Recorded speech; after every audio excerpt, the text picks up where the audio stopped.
Pemirsa Suyanto.id, ketemu lagi. Mudah-mudahan Anda semua selalu sehat walafiat. Ketemu lagi di channel untuk berbagi pengetahuan dan belajar sepanjang hayat. Jangan lupa klik subscribe supaya channel ini tetap eksis untuk berbagi pengetahuan dan belajar sepanjang hayat.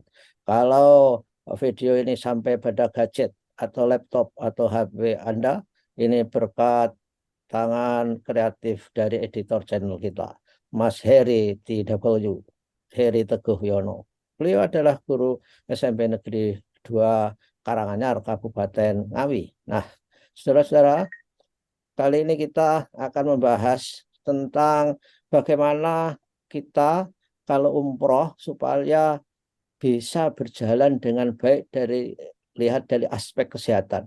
Apakah yang harus kita siapkan supaya di rangkaian ibadah itu kita selalu segar bugar melaksanakannya. Tentu saja kita akan bersama dengan narasumber yang luar biasa. Beliau adalah juga pembimbing umroh dan haji berpuluh-puluh kali. Beliau adalah Dr. Zainal Mutakin Sofro, ahli ilmu faal manusia. Beliau dari Fakultas Kedokteran, Kesehatan Masyarakat, dan Keperawatan Universitas Gajah Mada. Nah, kita sapa dulu. Assalamualaikum warahmatullahi wabarakatuh, dokter. Waalaikumsalam warahmatullahi wabarakatuh.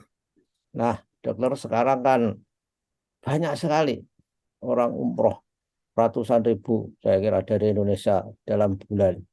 Karena apa? Karena menunggu haji masih lama sekali, sehingga tidak tidak tahan kalau menahan terlalu lama, sehingga umroh adalah merupakan alternatif untuk nyicil ibadah haji, bagian dari haji itu. Gimana, dokter? Apa nasihat dokter terhadap para peserta umroh tentang kesehatan mereka ketika menjalankan umroh itu, dokter? Matur nuwun, Prof. Jadi alhamdulillah kajian kita adalah sekitar umroh ya. Dan memang umroh dan haji itu memang berbeda. Dan kalau istilah Prof tadi nyicil ya, ini istilah yang luar biasa, Prof. Cocok gitu ya. Tapi tidak boleh dikatakan placebo haji, dok. Karena berhaji itu memang luar biasa, Prof. Apalagi di masa Armina ya. Yeah. Arafah Mina itu peak atau puncak dari energi kita, dikuras betul habis itu. Ya. Yeah. Nah, alhamdulillah kita awali dengan umroh. Namun demikian kita tidak boleh mengabaikan kesiapan fisik juga. Ya. Karena di dalam Al-Quran diingatkan wa atimul hajja wal umrata lillah. Jadi memang niatnya ini lillah ini, Bro. Ya. Yeah. Jadi tidak boleh dicampuri hal-hal lain karena ini tema kita ini kan kesehatan yang holistik. Jadi betul-betul aspek fisiknya, kemudian aspek kejiwaan kita, kemudian juga aspek sosialnya. Ya. Tidak kalah pentingnya adalah aspek spiritual, Prof. Jadi ini memang gambaran yang menyeluruh dari kesehatan kita. Ya. Itulah maka persiapan fisik ini harus kita betul-betul kita siapkan. Ya. Walaupun kita selalu ingat watazawwadu fa inna khairaz zadi taqwa.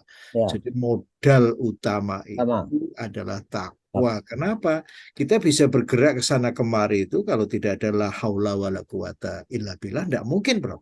Yeah. Ya. Jadi saya kira totalitas kita, istilah orang Jawa itu manteng ke satu titik ya. Ya. Kita berangkat umroh ini bukan istilahnya wisata rohani. Saya kira kok kita kembali luruskan niat kita, lillahnya ini. Ya, maka sejak berangkat kita sudah mempersiapkan fisik yang bagus. Karena apapun penerbangan yang menempuh waktu 9 jam, Prof. Yeah. Ini kan memerlukan mempunyai respon tubuh yang baik. Ya. Jadi jangan sampai nanti kita akan terganggu oleh apa yang saya kira Prof yang sudah kesana kemari terbang, bahkan kemarin baru kontur dari Australia itu ya, yang namanya jet lag ini loh, Prof. Yeah. Maka jamaah haji dulu itu mesti naik kapal laut kok, Prof. Nggih, nggih. Jadi ada proses aklimatisasi yang bagus sekali. Ya, adaptasinya Dibanding, cukup Nih, lumayan ya. dibandingkan kalau kita naik pesawat 9 jam sampai di sana itu waktunya ketika di Indonesia tidur malah harus melek, Prof. Ya. Gitu, waktunya kita tidur di sini malah yang di Indonesia tidur. Nah, jadi sekali lagi ini perlu diperhatikan perjalanan. Maka tahap awal yang perlu kita perhatikan justru kesiapan perut, Prof. Oke. Nah, Nggih. karena nanti di kabin pesawat itu kan nanti nusewu ya, adaptasi terhadap kabin selama 9 jam ini bagi perut juga signifikan itu. Oh. Sehingga nanti kenapa mereka itu menyajikan makanan itu di pas ya, tidak boleh tanduk. Nusewu loh, tidak boleh milih lauk ya. Ini sudah diperhitungkan, Prof, kesehatan di dalam kabin itu, Prof. Ya. Jadi saya kira kalau pramugari tidak meminta kita bangun untuk makan, sebaiknya kok digunakan untuk tidur nih.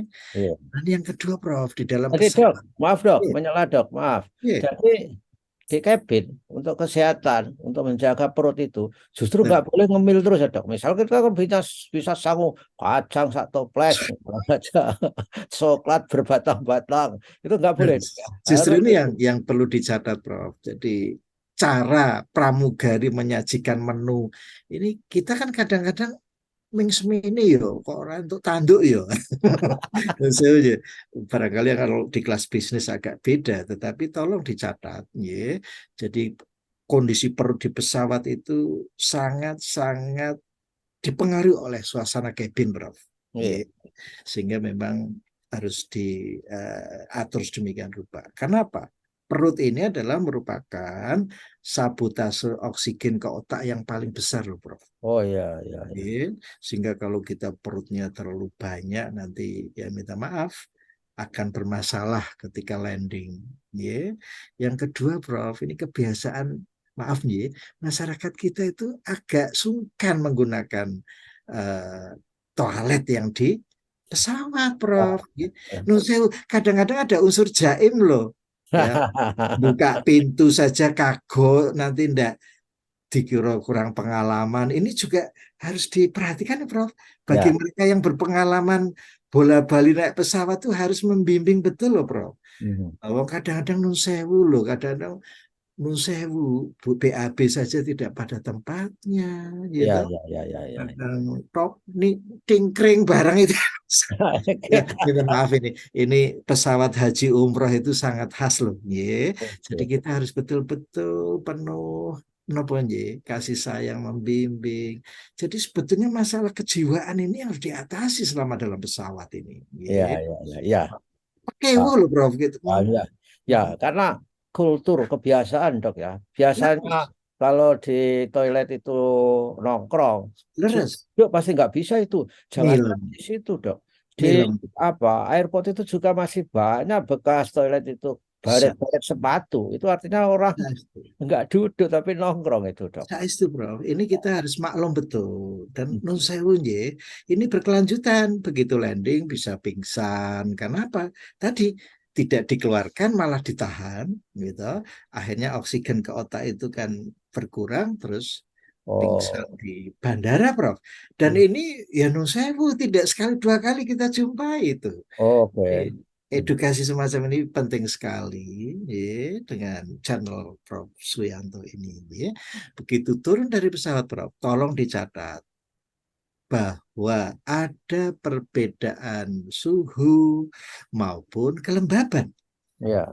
Ketika kita umroh di musim dingin seperti di bulan-bulan Januari seperti ini, tolong dicatat, air itu sangat mempengaruhi Hmm. kesehatan kulit kita, Prof. Ya. Jadi Air kalau dalam tubuh kita maksudnya dok. Ya dok. seperti, Prof, Air dalam tubuh maksudnya ya. bukan air dalam tubuh, air untuk mandi. Ya, Oke, ya, ya, ya, ya. kalau di musim dingin kok sering mandi Ya, seperti malah ya, kebiasaan di malah Indonesia. gatel ya, malah Itu gatel. gatel, Prof. Hmm. Dan walaupun diobati, Prof, itu bandel sekali, Prof. Hmm. Ya, jadi harus kesehatan kulit ini harus diperhatikan, ya. Walaupun dalam satu rombongan mungkin ada dokter kulitnya loh, Prof. Ya. Ya, ya, ya, ya, ya, ya, ya. Itu jangan mengandalkan loh ya, kita andalkan Niko kalau mau, jadi jangan Ya. sering-sering lah mandi, jangan. Mungkin diberi saran untuk membawa krim, dokter, lotion untuk dioles-oles ke kulit. Tapi kalau yang nggak biasa ya memang risih rasanya, dok. Film Niko, jadi yang paling aman Prof, Hmm. kurangilah frekuensi mandi. Ya, pengalaman Prof kalau di musim dingin, Ya, nusewu loh. seminggu mandi 2 kali saya, dok. Itulah, itu menjadi catatan, Prof. Kalau Prof yang bercerita kan agak kurang nyaman, ya. Tapi kalau lewat channel begini kan netral ini, Prof. Kayak dokter loh, saya ngendiko loh. Wah. Nah, karena banyak, Prof, jamaah haji yang mencoba secara sembunyi-sembunyi, nun sewu, tidak taat terhadap nasihat ini, ya, wah, keweleh itu. Dan lapor, wah, dok, saya dulu tidak mengikuti nasihat panjenengan. Ternyata ya gatal tenan loh. Lah ini mau dicoba lagi ya monggo gitu. Gitu. Terus Karena sudah sunatullah itu. sunatullah ya, jadi hukum alam ya. Kemudian nanti kalau wudhu itu juga kadang-kadang seperti percikan listrik itu loh, Bro. Ya, ya, ya, ya. Di musim dingin ya. Ini Ini kesetrum. jangan Ya. leres seperti kesetrum. Ini jangan jangan kaget ya. Nah, berikutnya, Bro. Nun sewu nggih. Hati ini kok rasanya tidak sabar ingin masuk ke masjid ya. Nah, Hmm. ini nun sewu, kita sering kali sampai di Madinah keluar dari hotel jam 2 langsung menuju ke masjid. Insya Allah pulangnya kesasar, Prof. Kasar ya. Insya Allah ya. Maka menurut saya, Prof, begini kita perlu trik ya. Kalau keluar dari hotel beberapa langkah, tolonglah balik ke belakang, lihat. Oh, hotel saya seperti ini. Ya. Jangan segan-segan untuk beberapa langkah kemudian balik lagi ke belakang. Tidak apa-apa orang lain memperhatikan sesuatu yang janggal, tetapi untuk safety kita. Karena nunsewu, Prof, masyarakat kita ini kan nunsewu, ada sifat yang melekat. Hmm. Ya gumunan, ya kagetan, ya bingungan. Nunsewu loh, jadi Prof. Ini perlu saya sampaikan loh ini. Ya. Ya, kecuali yang ikut channel ini insya Allah tidak. Ya. Kalau saya dulu, dok, saya begitu haji itu mau berangkat tuh saya perhatikan ya berjalan mundur beberapa meter sambil melihat Leres, leres, melihat Prof. pintu-pintu hotel. Leres. Karena apa, Prof? Ketika kita landing di Madinah itu, akibat jet lag, Prof. Hmm. Akibat nunsewun biological apa, Time. clock Oh, gitu. ya, Jadi jam biologis kita ini kan bergeser itu. ya. Ya, diuncal ke 9 jam loh Hmm. dengan Ya, kecepatan yang begitu tinggi, maka nusewu kita belum mengalami adaptasi loh.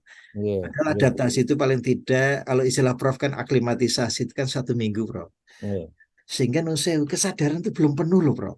ya. Ya, jadi begitu kita sampai masjid, tolonglah perhatikan di mana tempat untuk kamar mandinya, Prof. Yang kebanyakan jauh dari masjid. Sementara kita kan ngejar saf yang paling depan, Prof. Ya. Hmm. Raudhah juga di Nah, depan. Gitu, saya, Prof. Lah kalau kita mau ke belakang, jadi ya, orientasi medan ini penting loh, Prof. ya, ya, Jadi terus.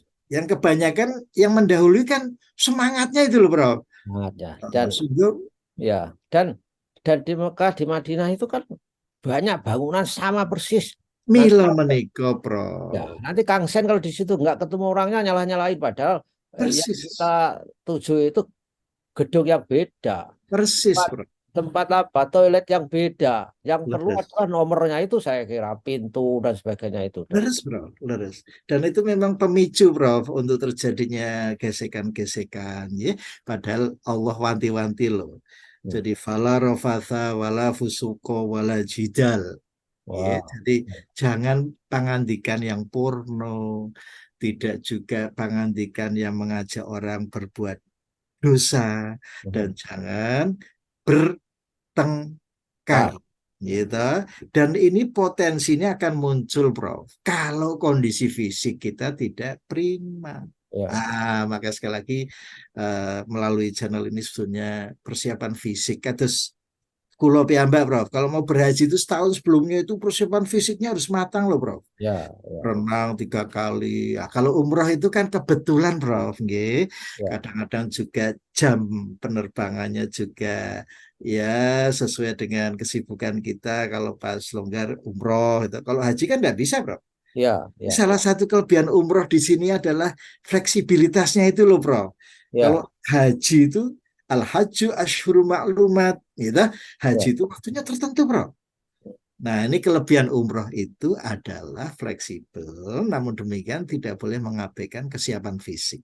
ya. Kalau Jadi kita Dok, dikatakan, Prof, misalkan sebelum berangkat umroh 2 minggu sebelumnya atau seminggu sebelumnya, mungkin ada manfaatnya kalau latihan jalan pagi 5.000 langkah setiap pagi itu ada manfaatnya enggak, Dok? ini pernyataan yang bagus dan menarik, Prof. Kenapa? Sebetulnya di Medina itu dikondisikan, Prof. Dari hotel ke masjid saja cukup jauh loh, Prof. Ya. Hmm. Halamannya luas, gitu, betul, Prof.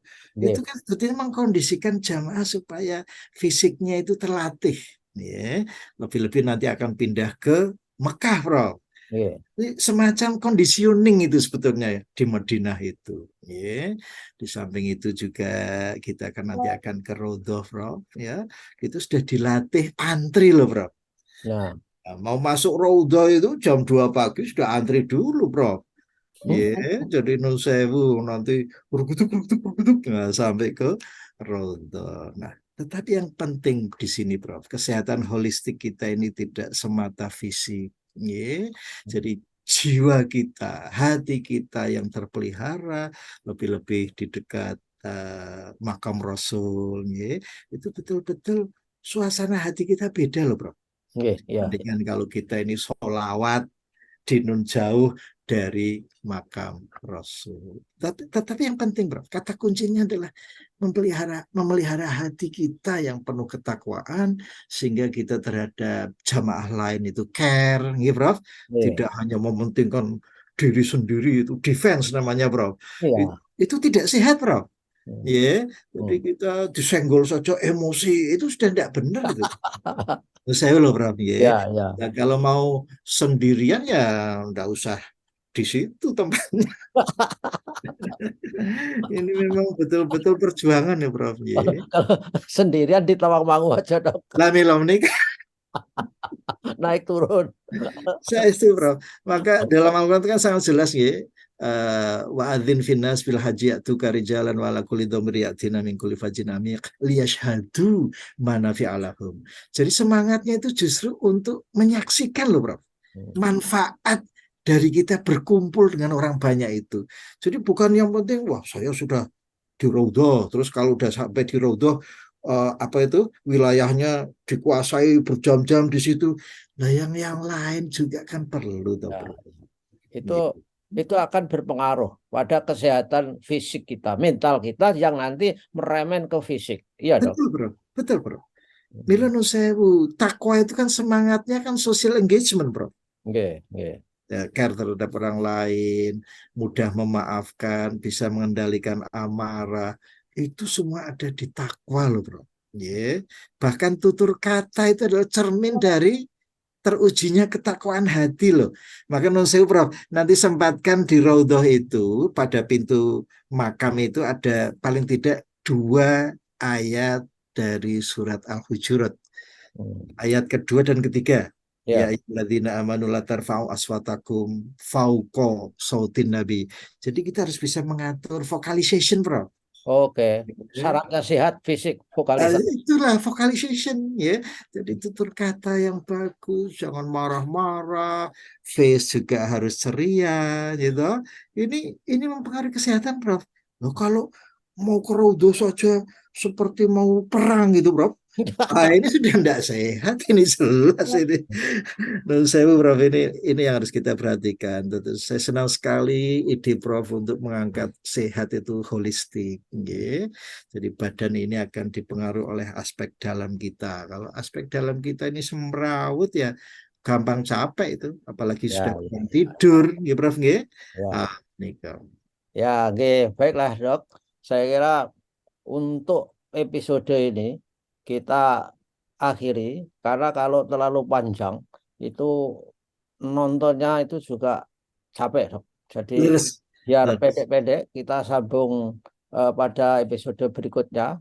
Insya Allah, para calon peserta umroh Insya dimanapun Anda berada, ikuti channel ini, ikuti tausiah Dr. Zainal Mutakin di channel ini supaya Anda ketika umroh datang menjadi tamu Allah itu Allah. memiliki kesempurnaan, quote unquote, kesempurnaan manusia tentu saja. Dan oleh karena itu, Dok, terima kasih. Kita ketemu pada kesempatan yang lain. Wassalamualaikum warahmatullahi wabarakatuh.